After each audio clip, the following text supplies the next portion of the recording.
Lord, salamat at ginising mo ako sa araw na ito.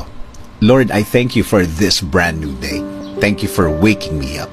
Salamat at nagising ako, Panginoon.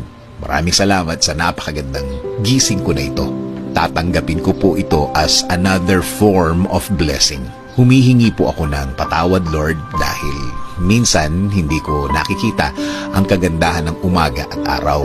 Hindi ko nakikita ang mga bagay na ibinibigay niyo sa akin. Mga bagay na dapat maganda ang effect sa akin.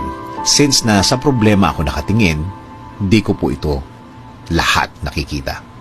Kaya ngayon, Lord, mas magkukonsentrate ako sa mga biyaya niyo sa akin. Mas ibubukas ko ang aking mga mata, ang aking puso, ang aking isip. Mas hahanapin ko ang kagandahan ng araw at kagandahan ng sitwasyon. Sa ganda ng mga bagay na inilalagay niyo sa aking buhay. In Jesus' name we pray. Amen.